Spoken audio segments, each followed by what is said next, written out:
আচ্ছা, এই তো গাইজ আজকে আমাদের দুপুরের খাবার হচ্ছে বিরিয়ানি আর হচ্ছে বুটের ডাল। আজকে যেহেতু শুক্রবার সবার বাসায় স্পেশাল হয়, তো এই যে আমি হ্যাঁ এই যে এদিকে দেখেন, এদিকে দেখো বাবার এই পাশে এসো।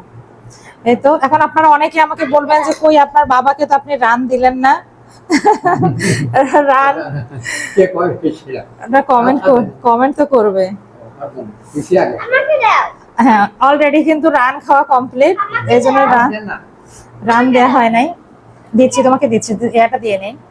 তো সালাদ, পেঁয়াজ নেবা, নেবো, ডাল দেবো বুটে। হ্যাঁ আচ্ছা, মানে রান আব্বু খাইছে, আমার ছেলেও কিন্তু রান খাইছে, মানে রান হারিতেই নাই, বললে লাভ নাই, পরে তো আপনারা কমেন্ট করবেন, এই জন্য আমি আগে ক্লিয়ার করলাম। আর খাবো না, মাংস, হ্যাঁ দিচ্ছি, মাংস আছে।